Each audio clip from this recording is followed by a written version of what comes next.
Buenos días.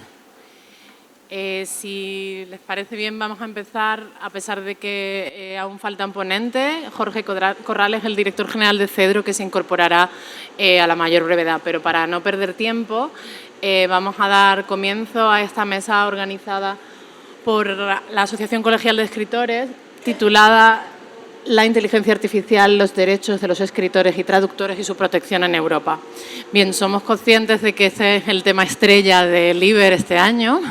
Hay numerosas mesas y conferencias en torno al tema que hay quien llama inteligencia artificial generativa y del que yo he oído hablar con términos tan simpáticos, por no decir polémicos, como teclado predictivo con ínfulas, decía el otro día Javier Pérez Alarcón en la radio, en el programa de Julián La Onda, o delincuencia artificial, el otro día en un artículo en El País.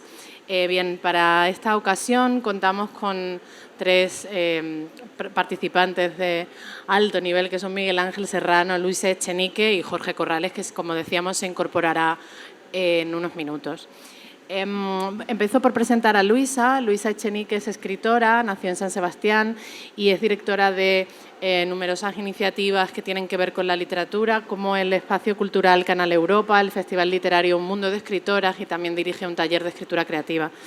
Es autora de 9 novelas, 3 obras de teatro y un poemario, además de numerosos relatos. Pertenece también a la Junta de la Asociación Colegial de Escritores y ostenta ¿cómo se dice? Distinción de Caballero de la Orden de las Artes y las Letras de Francia. También tenemos a Miguel Ángel Serrano, que ahora mismo es presidente del European Writers' Council, del Consejo Europeo de Escritores, que es la institución que agrupa al mayor número de asociaciones de escritores que hay. Además, es doctor en Economía y Administración de Empresas y licenciado en Publicidad y Relaciones Públicas. Ha sido profesor en la Escuela de Letras, es crítico literario, colaborador en varios medios y también fue secretario general de la ACE, de la Asociación Colegial de Escritores, entre 2018 y 2023. Fue primero vicepresidente, si no me equivoco, unos años del European Writers' Council y ahora es el presidente. Precisamente este órgano, esta institución, es una de las pioneras en esta, campaña o lucha o reivindicación de derechos por la creatividad y tiene una campaña muy interesante de la que seguro que nos hablará, que se llama Against Rights. Y bueno, presento a Jorge Corrales, aunque todavía no está aquí, es el director general de CEDRO, creo que necesita poca presentación aparte de ello, es licenciado en Ciencias Económicas y su trayectoria pues se ha centrado en los sectores tecnológico, químico y desde hace ya bastantes años en la propiedad intelectual. Y con esto pues voy a hacer una serie de preguntas para irles dando paso. La primera me la voy a saltar porque quizá Jorge tenga también bastante que decir al respecto. Era una especie de introducción para ver qué derechos están en riesgo, ¿no?, para los traductores y los escritores debido a la irrupción de la IA generativa y cómo podemos defenderlos tanto a nivel institucional como gremial y personal. Creo que voy a dejar esto para cuando también esté Jorge, pero me pregunto, y creo que esta es una pregunta bastante contundente, en cuanto ponemos frente a frente la creatividad y la productividad en los tiempos que corren, ¿creéis que hay y cuáles son poderes fácticos detrás de esta tecnología? Buenos días, gracias por la invitación y gracias por estar ustedes aquí. A ver, yo creo que no tenemos que idealizar de dónde venimos, no olvidar tampoco de dónde venimos y, por tanto, dónde irrumpe la inteligencia artificial, ¿no? Yo creo que llevamos mucho tiempo, decenios ya, asistiendo, y yo creo que quienes están detrás de la inteligencia artificial son los mismos, con más o menos complicidades, que llevan, insisto, decenios destruyendo la inteligencia natural, ¿no? Estamos en un mundo en el que desaparecen las humanidades de la educación, se nos presentan productos culturales o contenidos culturales en forma de libro, en forma de película, los abres y tienen poco que ver con lo que entiendes por literatura o lo que puedes entender por arte cinematográfico. Ya cuando se habla de cultura no se opone al entretenimiento, sino que el entretenimiento ya asume que es un sinónimo de lo cultural. Por lo tanto, hay una contribución a parar, a frenar o a no desarrollar la inteligencia natural. Y yo creo que de algún modo, y ahí las complicidades son muchísimas, desde el ámbito educativo y luego, indudablemente, las grandes empresas en las que estamos pensando. Pero, digamos, ese sería mi primer planteamiento. Y como quiero ser breve porque no tenemos demasiado tiempo, diría que hay otra cosa que me parece importante, ¿no?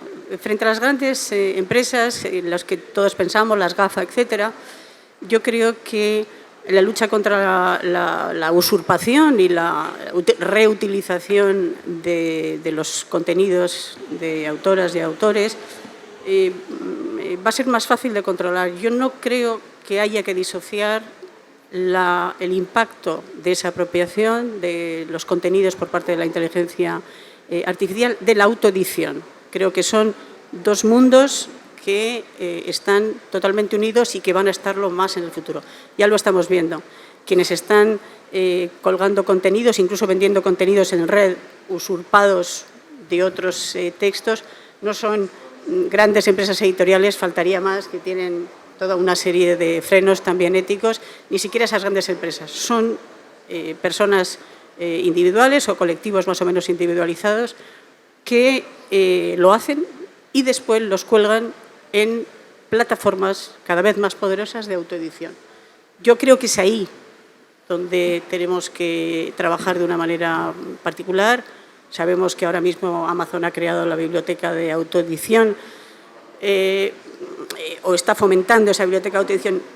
Entiendo que esa sería lo que está detrás, todo ese mundo que acompaña ahora la autoedición y todos esos mecanismos, podríamos decir, de atontamiento, si me permiten la expresión, de la humanidad. Bueno, ha llegado Jorge, pero vamos a dejar, repregunto, porque así también se la repregunto a él. Ahora va a intervenir Miguel Ángel. Preguntaba, porque hemos entrado más en harina y nos hemos saltado un poquito la introducción, si creéis que en esta dicotomía de creatividad versus productividad hay poderes fácticos ocultos detrás o no, y si los hay, ¿cuáles son? Vamos, que Miguel Ángel nos conteste. En todo hay poderes fácticos. Yo lo llamo stakeholders o grupos de interés. Las empresas van por un lado y muchas veces las personas vamos por otro, y los artistas o los escritores incluso por otro totalmente diferente, ¿no? En todo hay gradaciones. Claro que las empresas quieren ser más eficientes y generar más beneficios. Es la lógica del mercado y sobre eso no pienso que haya ni siquiera que hablar muchísimo. Lo que falla es la regulación y no es culpa de los políticos, es simplemente que van por detrás porque la tecnología avanza a una velocidad asombrosa y yo diría que espantosa. Nosotros como federación agrupamos 49 asociaciones nacionales de Europa y representamos a más de 220.000 escritores, que lamentablemente o afortunadamente son gente muy pacífica. Lo que hacemos es intentar hablar con los stakeholders, pero la realidad es que con la etiqueta de inteligencia artificial, cosa que yo odio, me parece que es mentira. Las máquinas no son inteligentes, son máquinas. E incluso ahora que está tan de moda esto del machine learning, aprenden bajo parámetros alimentados por humanos y además tengo que decir que en condiciones laborales normalmente muy, muy malas, ¿no? En el tercer mundo. El problema aquí es que la base del negocio parece estar construida de una manera poco ética. Hay bastante evidencia de que se han robado obras con copyright y está de hecho en los tribunales en Estados Unidos. Hay ya varias demandas de autores contra algunas de las grandes empresas de inteligencia artificial, digamos, ¿no? Vuelvo a decir que como es una etiqueta, ahí metemos todo y lo que no interesa, pues no lo metemos. Por ejemplo, los coches autónomos que atropellan peatones, eso no es inteligencia artificial, porque no queda bien. Las máquinas, insisto, no escriben. Las máquinas compilan, que son dos cosas totalmente distintas. E introduzco, y quiero hacer otra precisión. Aquí sabemos lo que más o menos sabemos, entre comillas, lo que se está haciendo desde el ámbito empresarial, especialmente en los Estados Unidos, que es el país que es punta de lanza de esto. Pero no sabemos lo que están haciendo los servicios de inteligencia, no sabemos lo que está haciendo China y no sabemos lo que están haciendo los ejércitos con este crecimiento exponencial de las capacidades de las máquinas de tomar decisiones parametrizadas, que es lo que hacen. Con lo cual, poderes fácticos en multitud, creo yo. Arrogación de la fuerza económica o política, incluso militar, pues claro. ¿Quién va a pagar o quién suele pagar estas cosas? Pues los que son más débiles. Por eso es importante que las asociaciones profesionales, como ACE o con la ayuda de las de entidades como CEDRO, tengamos recursos para por lo menos oponer una voz, que es lo que estamos intentando hacer desde el Consejo Europeo de Escritores. Y para eso, y ya termino, hemos iniciado una campaña que se llama Against Rightoids. Un rightoid tendría una traducción en castellano parecida a escritoides, porque lo que queremos es quitar de la mente de la gente que hay una especie de demiurgo, léase ChatGPT o cualquiera de estos modelos de gran lenguaje o de lenguaje amplio, a la que yo le hago una pregunta y va y me contesta como si le rezase, ¿no? No, son máquinas y si le pones cara metálica y ojos amenazantes tipo Terminator lo entiendes mucho mejor. Son peligrosas, son infiables y tienen un elevadísimo riesgo, no solo económico, artístico, sino especialmente moral. Es el reino de la ficción que parece realidad y mucha gente no es capaz de diferenciarlo. No está solo el derecho de los escritores, traductores, ilustradores, correctores, lo que sea, en juego. Está la democracia en juego. Bueno, antes de nada saludar a todos, buenos días, agradecer a la Asociación Colegial de Escritores la organización de la mesa y sobre todo la apertura, aunque he llegado un poquitín tarde, sí que sabía un poco el guión. Lo primero que me gustaría decir es que la inteligencia artificial es una tecnología. La tecnología de la inteligencia... Estamos poniendo... pues la estamos asignando acciones a lo que es puramente una tecnología y como todas las tecnologías tendrán aplicaciones más positivas y aplicaciones más negativas o menos positivas. A la cuestión, mi respuesta a la cuestión que se preguntaba pues es claramente que si miramos el entorno donde se han generado las aplicaciones de esta tecnología, se han producido principalmente en un entorno, en un país o en los países anglosajones, donde tienen un entorno, y ya me focalizo a la cuestión de la propiedad intelectual, de un concepto que en Europa no tenemos. Es decir, en Estados Unidos y Reino Unido, después de la salida del Brexit, está girando hacia el concepto de fair use. El concepto de fair use en Estados Unidos viene a decir que tú puedes utilizar todo lo que necesites para el desarrollo de tu negocio siempre y cuando no afecte de manera grave a los titulares de lo que tú utilices, ¿no? Por resumirlo, viene a ser ese es el marco de actuación. Este marco de actuación está originado y su objetivo es, por lo tanto, la productividad. También recordar que no es la primera vez que pasa, que ya pasó a principios del siglo XXI con toda la introducción de la digitalización. O sea, y pasará dentro de 4 años o 3 años con la introducción del ordenador cuántico. Es decir, estamos hacia procesos de optimización en el ámbito empresarial, que no tienen por qué ser negativos, pero que en el lado de los derechos de propiedad intelectual, pues desgraciadamente lo son, porque la protección a los derechos de autor que existe en el ámbito europeo no existe en el ámbito anglosajón y, por lo tanto, de nacimiento no pueden considerarse.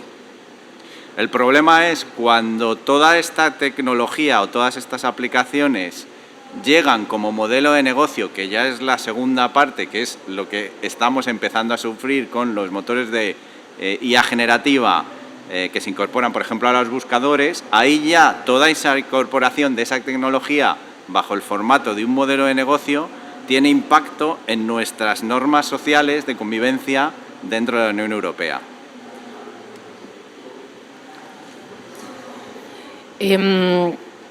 Volvemos a la primera pregunta que estaba planteada, que sí que es cierto que es más genérica, pero a mí me gustaría incidir brevemente en ella. Hemos empezado un poco en media res, pero la pregunta, aparte de los derechos de propiedad intelectual, se ha mencionado ya aquí lo moral y lo ético, ¿qué derechos están en riesgo debido a la irrupción de esta IA generativa y cómo podemos defenderlos? Y aquí es donde me interesa incidir desde a nivel institucional, a nivel gremial y a nivel personal, ¿no?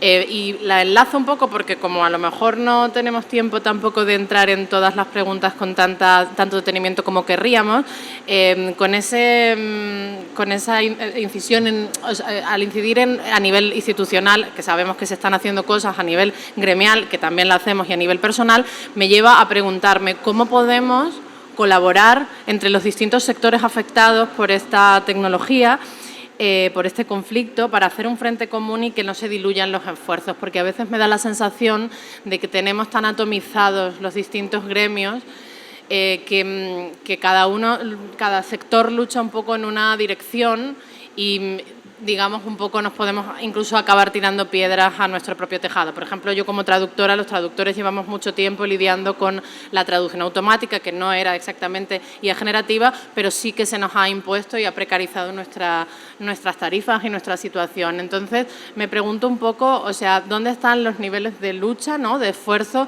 y cómo aunar esfuerzos? Yo también voy a tratar de aunar las dos preguntas y también con las intervenciones de mis compañeros, ¿no?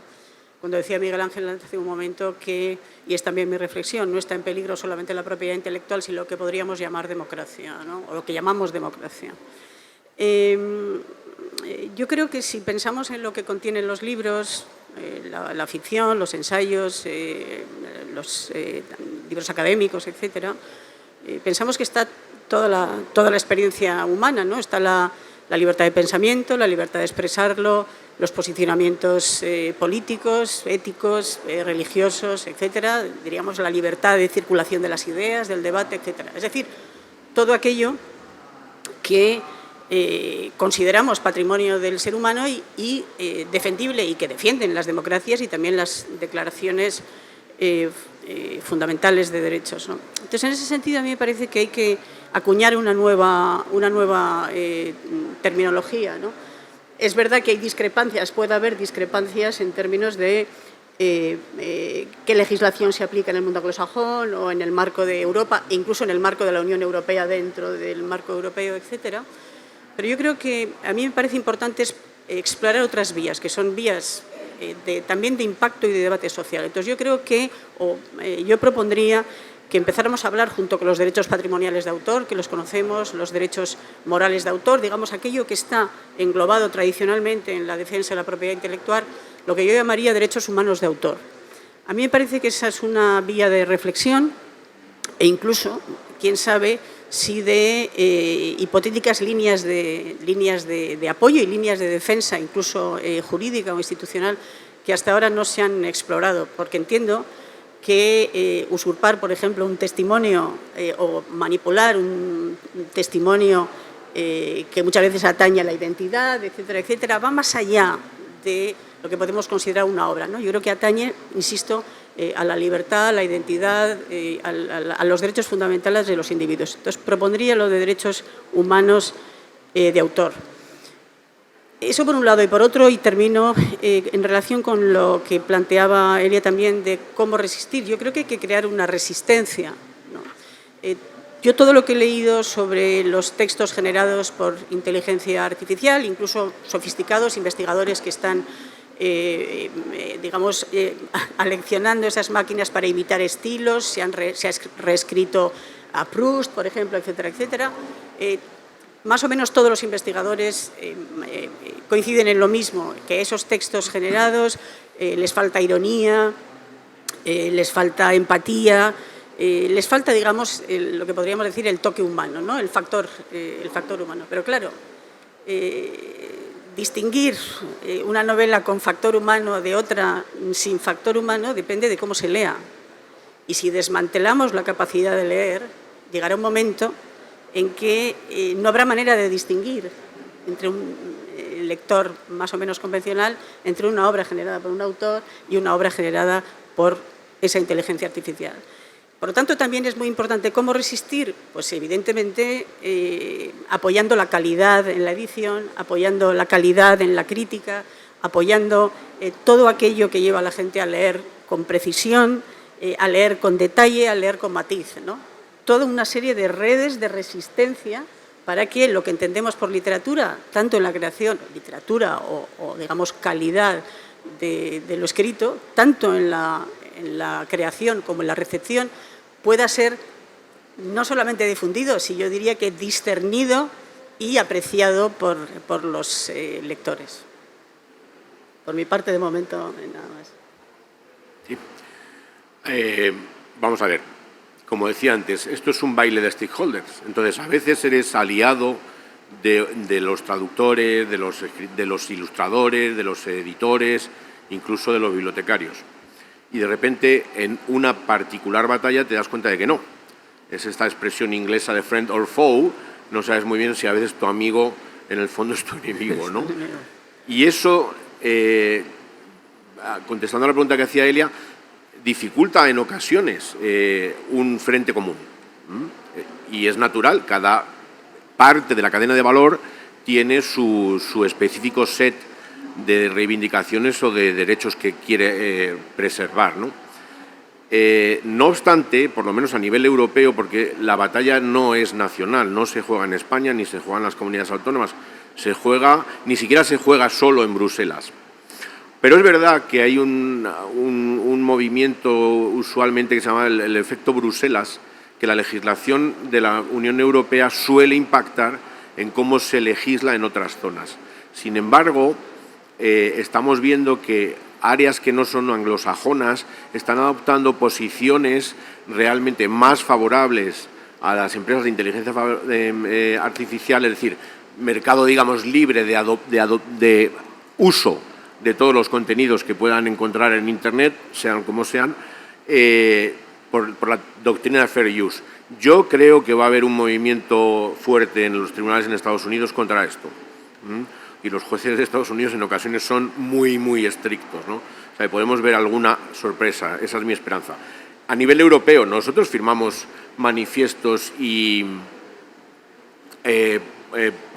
papeles de posicionamiento con muchos de nuestros aliados a nivel europeo, desde escritores de guión, los traductores, todo tipo de asociaciones. El último creo que éramos 14 asociaciones que firmábamos un manifiesto conjunto por ciertas especificidades de las leyes que no voy a detallar aquí.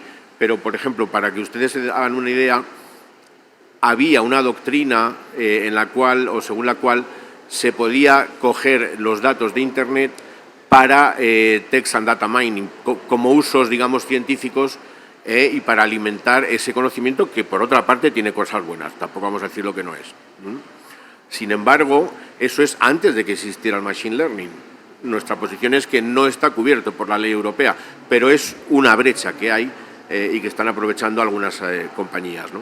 Bueno, es muy complejo porque es un debate jurídico y político, pero sí que estamos dando la batalla brazo con brazo o codo con codo con otras asociaciones de otros rubros, digamos, del sector del libro. Pero insisto que hay batallas específicas que no siempre vamos juntos. Y voy a poner un ejemplo. En la Feria del Libro escuché a un editor independiente diciendo que estaban utilizando inteligencia artificial para componer las portadas de los libros porque así era más fácil dar o acertar con el deseo de los autores, porque a veces los autores pedimos unas cosas muy raras para las portadas.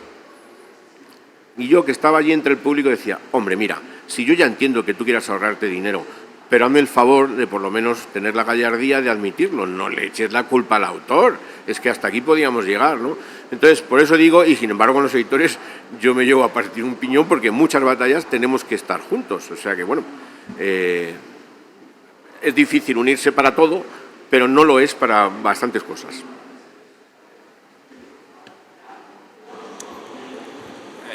Sí, bueno, a ver, la introducción de esta tecnología y la IA generativa va a afectar dramáticamente a los derechos de autor, o puede afectar al concepto de propiedad intelectual, pero es que va a afectar a multitud de derechos sociales consolidados en el ámbito europeo. O sea, esa es la realidad. Yo creo que todas las revoluciones tecnológicas han tenido su respuesta mayoritariamente grupal y asociativa de los colectivos afectados durante toda la historia, y esto va a ser otro paso más, o pensamos que va a ser otro paso más. De hecho, tenemos el reciente ejemplo en Estados Unidos, donde los guionistas se han declarado en huelga hasta que han conseguido recientemente un primer acuerdo en el ámbito de la aplicación de la tecnología no voy a decir generación, pero más bien tratamiento de los guiones, ¿no? Entonces, ese es el ejemplo. Si eso se ha conseguido en el país que más intereses tiene de desarrollo de esta tecnología a nivel mundial, creo que puede darnos una pista. Lo que sí quería comentar es que desde mi punto de vista ya llegamos tarde. Es decir, estamos trabajando siempre con una dinámica de hechos consumados. Me explico.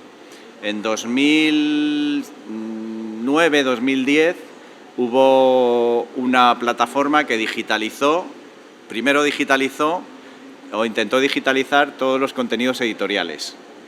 Y posteriormente, cuando ya lo tenía digitalizado, hubo una presión social que le hizo pedir permiso o una especie de programa de adhesión a los titulares de los derechos para autorizar o no esa digitalización que ya estaba hecha. Es decir, esto, como he comentado antes, ya ha pasado y va a pasar y va a volver a pasar en tanto en cuanto el marco jurídico sea distinto de los países que tienen esos intereses económicos con países que tenemos la cultura, ¿no? O que hemos desarrollado el concepto de cultura y que ha servido para dotar a la sociedad de valores.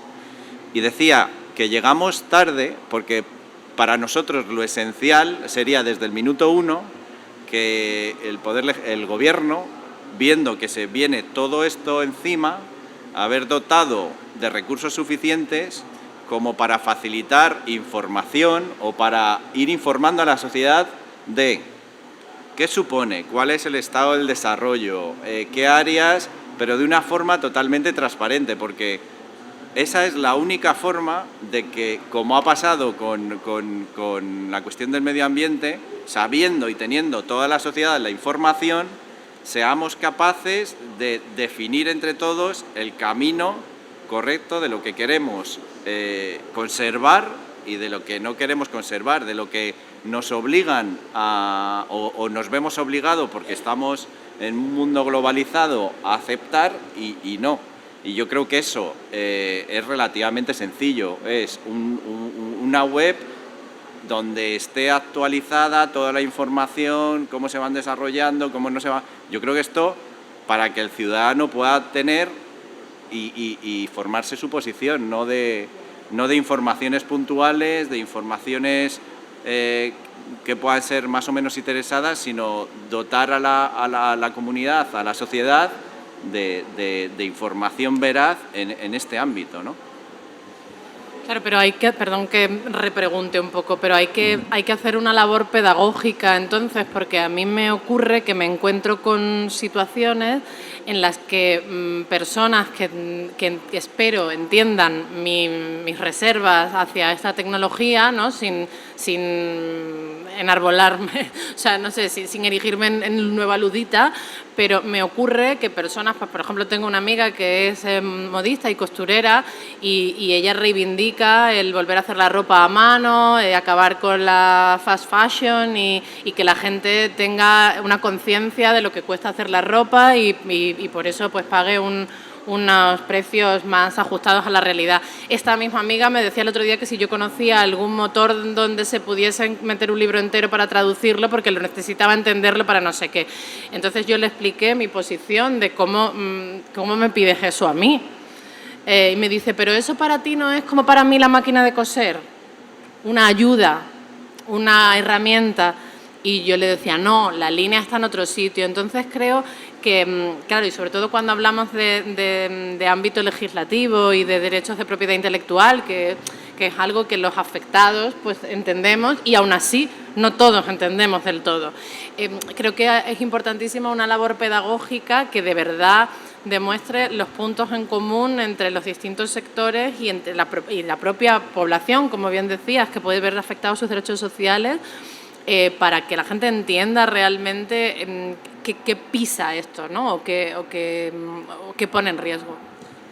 Si me permitís. Sí, y máximo cuando tenemos una experiencia bastante reciente con la operación, y a nivel europeo ya se está un poco dando la vuelta, con la operación de la introducción de todas las pantallas en el ámbito educativo. Es decir, todo este proceso, bueno, no de las pantallas, de la enseñanza mediante pantallas.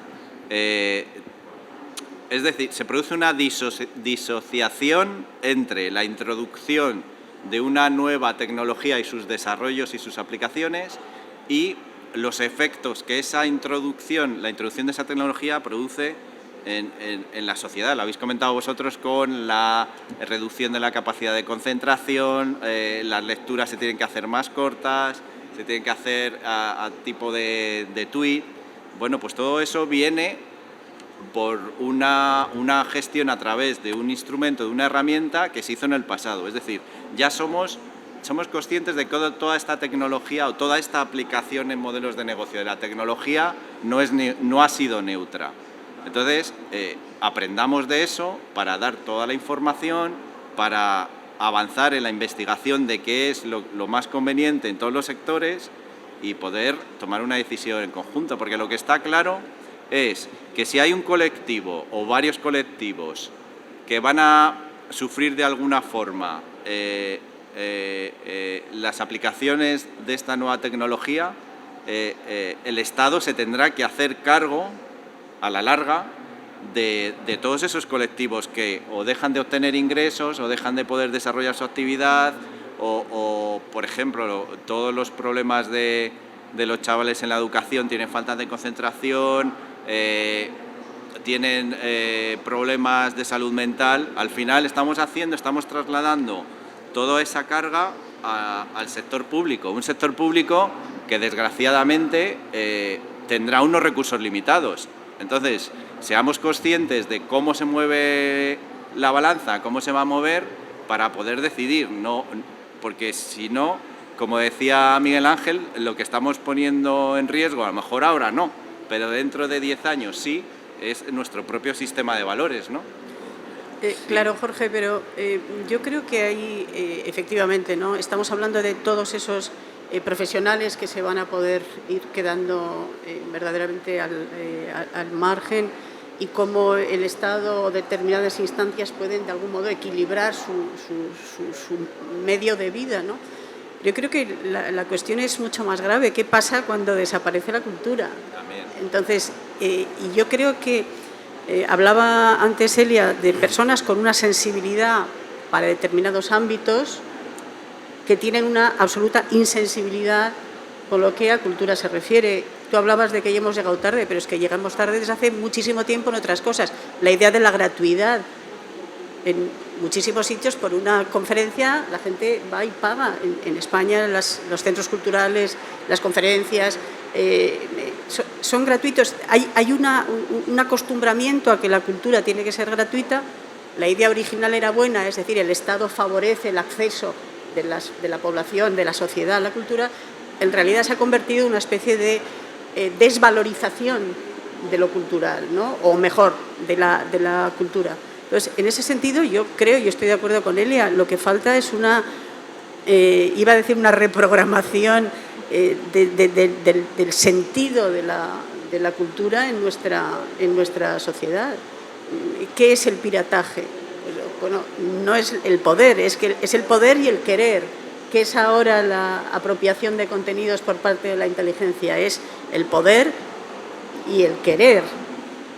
Es en el terreno del querer, el no querer, el ponerse un freno donde se reconocen los valores de la sociedad, de la misma manera que no echas una colilla en un bosque, en fin, habrá gente que lo haga, pero digamos, se ha de algún modo instaurado en la sociedad una serie de cosas que hay que defender.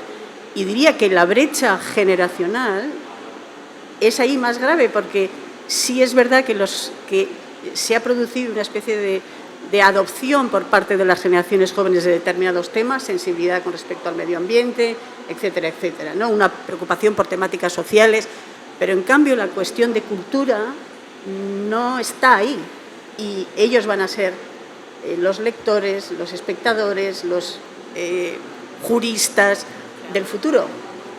Yo creo que cuanto antes tenemos que recuperar eso, si no todo lo demás estará perdido. Sí podremos poner una legislación muy acertada, las marcas de agua digitalizables y con trazabilidad, en fin, nos dará la tecnología para eso. Pero lo importante es que a la gente le importe preservar la creación individual, que es la creación libre, es decir, que le importe la libertad trasladada a las obras artísticas y de las obras artísticas a la sociedad. Yo elevo la apuesta, por ya puestos. El problema es que hemos aceptado cosas que en democracia no son posibles. ¿Cómo es posible que mi teléfono sepa lo que estoy diciendo? ¿Cómo es posible? Porque si la policía quiere saber lo que yo estoy diciendo, necesita una orden judicial. Y hemos permitido que lo que llaman surveillance capitalism permita a nuestros teléfonos mirar nuestros emails, saber dónde estamos. ¿Pero qué es esto? Eso no se puede consentir o no se debería consentir. Pasa lo mismo cuando firmas los términos y condiciones de un montón de cosas que tienes que firmar porque tienes que utilizar esa tecnología. Eso es un cajón sin fondo en la que estás aceptando, qué sé yo, donar tu alma o vender tu alma por 0,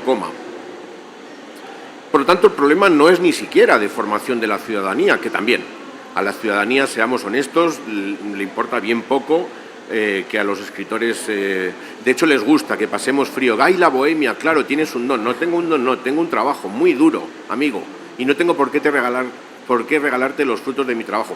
Y aprovecho para decir que me vale también para las bibliotecas. Hay que pagar por el préstamo bibliotecario.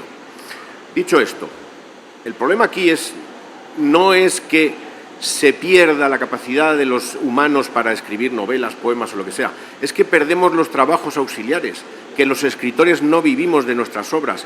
Unos cuantos, muy pocos, viven de lo que escriben. Vivimos de ser blogueros, blogueros, periodistas, consultores, profesores, lo que podemos. Si me quitas eso, porque la máquina sí es verdad que hará unos informes pasables, ¿vale?, lo que haces es matar mi medio de vida. Con lo cual, ¿dónde vamos a volver? Pues prácticamente a necesitar mecenas. Y el Estado ya no está en condiciones de hacer un mecenazgo efectivo para la creación cultural, porque además si lo hace suele estar ideologizado, para un lado o para otro, me da igual. Entonces la situación es mucho más grave desde mi punto de vista, pero yo soy bastante catastrofista en esto, de lo que podemos suponer. ¿Qué hay que hacer? Pues al menos intentar que la legislación acote en lo posible lo que ya se está haciendo como fait accompli o los hechos consumados. Nosotros en EWC abogamos por un principio muy sencillo que es ARTS, autorización, remuneración y transparencia. Y sin eso no me vale nada de lo que haga ChatGPT o lo que sea. Yo necesito, si yo puedo saber de dónde viene un filete hasta la granja donde ha salido y que la vaca se llamaba Molly, y no puedo saber de dónde viene un texto, hombre, es un poco raro, ¿no? Entonces, la pelea ahora está donde está, pero en el fondo es mucho más densa y mucho más profunda en los años que vienen, que no estoy yo muy seguro que vayan a ser muy democráticos.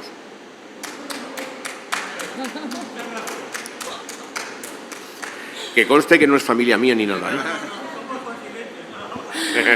Bueno, yo quería terminar por una pregunta un poquito menos oscura y pesimista, pero es cierto que, Bueno, yo al principio, cuando comenzó todo esto, era ciertamente algo optimista porque intento serlo en la medida de lo posible para no llorar por las esquinas y pensaba, pero estoy hablando de hace ya mucho tiempo, que esto podía acabar quizá un poco con la mediocridad. Es decir, ya que la máquina está ahí y va a utilizarse, pues podría llegar a cubrir los huecos de la creación mediocre, que la hay, porque hay creadores mediocres, esto es una realidad y es algo que hay que aceptar, y que quizá en ese caso se valorase más la excelencia y por lo tanto, veis que soy súper optimista, ya se me ha pasado, pero la excelencia y que en cierto modo se pudiese llevar a una revalorización o una mayor, no sé, o sea, un mayor valor de nuestro trabajo.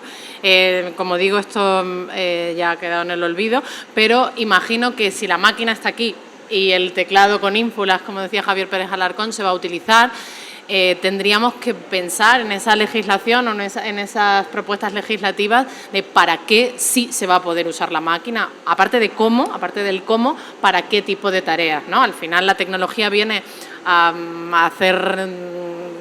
obviar ciertos trabajos, esto ha pasado a lo largo de toda la historia, pero ¿en qué se puede aprovechar? ¿Cuál sería la forma de encajar esta tecnología en nuestra labor y sin que interfiera con el trabajo creativo y con los derechos de propiedad intelectual, claro? Entiendo que es una pregunta que pretende ser positiva y que va a acabar teniendo unas respuestas que no lo sean, pero no sé, a lo mejor tenéis alguna idea de cómo realmente qué uso se le puede dar a esto ya que está aquí para quedarse. Yo, a ver, estoy totalmente de acuerdo en el tema de proteger la cultura y además, fijaros, hay dos cuestiones que son muy llamativas de todo este proceso. El primero es que mientras que a nosotros, a los seres humanos, nos están diciendo olvidaros de tener conocimiento, olvidaros, no perdáis el tiempo en aprender porque se lo vas a preguntar todo a la IA generativa, una cuestión vital para la IA generativa es tener todo el conocimiento, ¿no? O sea, es algo que si lo piensas dices, uff, ¿por qué nos dicen a nosotros que no tengamos conocimiento, que no invertamos, que da igual, que no estudiemos durante X años cuando están cargando todos los contenidos a la IA generativa? A mí esa dicotomía me parece un poco rara. Y luego otra cuestión es, claro, si tenemos todo el conocimiento del mundo en IA generativa, lo importante, y esto lo hilo con lo que has dicho de la cultura, de proteger la cultura, es hacer las preguntas correctas. Eso que en ciencia siempre se ha dicho que el problema no es tanto la respuesta, sino como hacer la pregunta correcta. Cuando Einstein hizo la pregunta correcta fue capaz de descubrir muchas cosas. ¿Cómo vamos a ser capaces de preguntar o de realizar la pregunta correcta si no entendemos las cosas? ¿No? O sea, eso es una cuestión un poco que me llama muchísimo la atención. Seguro que hay muchas áreas donde la tecnología, la IA, la inteligencia artificial va a resultar súper positiva para el ser humano. Es decir, todos sabéis que en medicina han estado, o cada compañía farmacéutica ha tenido un repositorio estanco. Bueno, cada hospital ha tenido un repositorio estanco con su información de sus pacientes. Si ahora cogemos toda esa información anonimizada, pues podremos avanzarnos, y yo creo que están sacando ya investigaciones en ese sentido, vamos a poder avanzarnos a temas de identificación del cáncer. Por ejemplo, medicina, medio ambiente, transporte, energía, son áreas donde sí se va a poder progresar. Salía esta semana que se había conseguido, mediante aplicación de tecnología de IA, un convertidor de corriente continua, corriente alterna, sin coste y que no perdía energía en el proceso. Bueno, pues eso es un tema muy interesante, muy interesante. Pero insisto, sin cultura no vamos a ser capaces de hacernos la pregunta y por lo tanto no nos va a servir la inteligencia artificial para encontrar esa respuesta.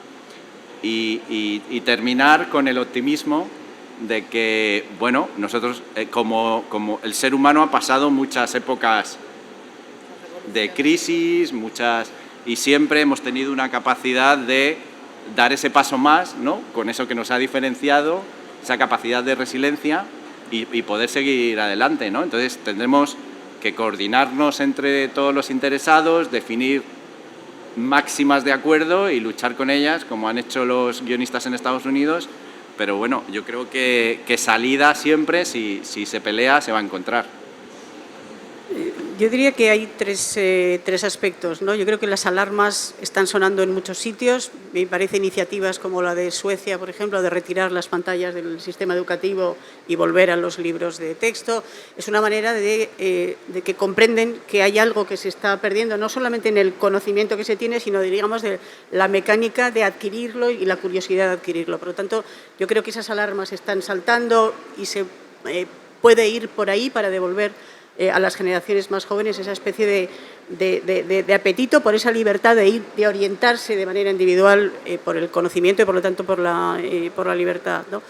Hay un segundo aspecto que me parece también interesante. Yo creo que el catastrofismo a veces es un aliado del optimismo, ¿no? Yo creo que vivimos en tiempos en los que ya estamos percibiendo que estamos frente a algo, en el final de algo. Al quien le llama final de civilización, final de ciclo. Yo creo que hay una urgencia, una comprensión también, quizás de interrogaciones que los seres humanos anteriores no han tenido. Estamos como ante el temor, o por lo menos ya somos capaces de imaginar un tiempo finito para el planeta, ¿no? Yo creo que eso también activa la sensación de que hay decisiones que hay que tomar, ¿no? Y pienso sobre todo en la gente joven que va a heredar. Yo creo que esa conciencia de que si no paramos de algún modo, se acabó, también puede servir para ir apostando por líneas un poco alternativas. Y en cuanto a yo sí creo que incluso los contenidos generativos, etcétera, creo que la inteligencia artificial generativa también puede ser aliado de la creación, mientras no haya sustitución. Yo creo que la colaboración no es sustitución.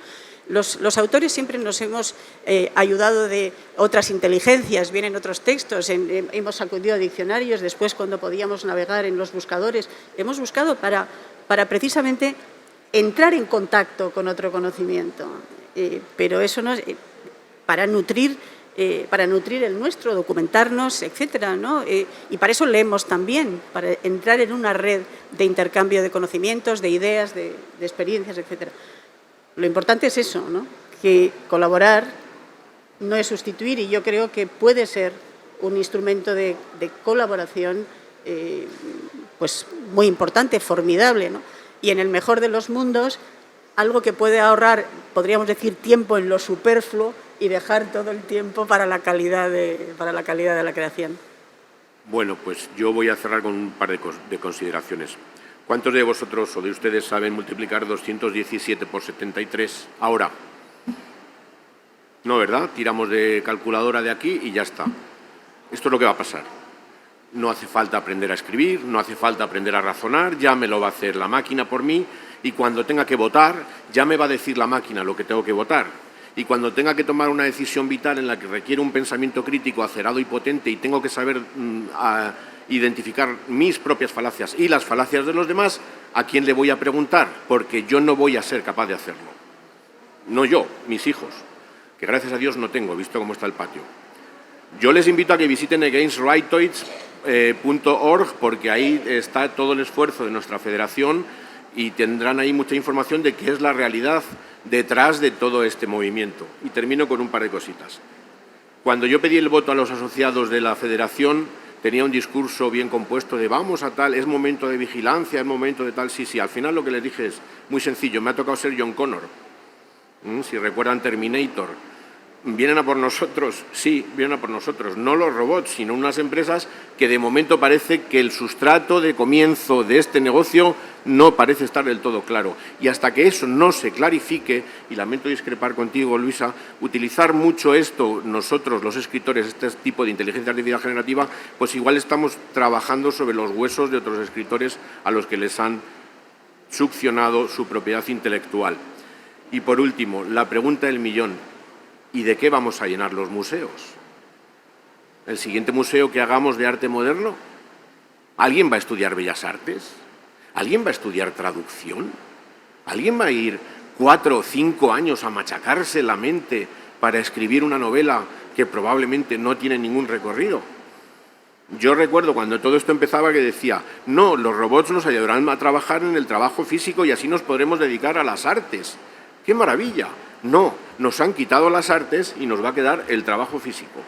Y quiero recordar una última cosa. Esto ahora mismo es un problema del primer mundo.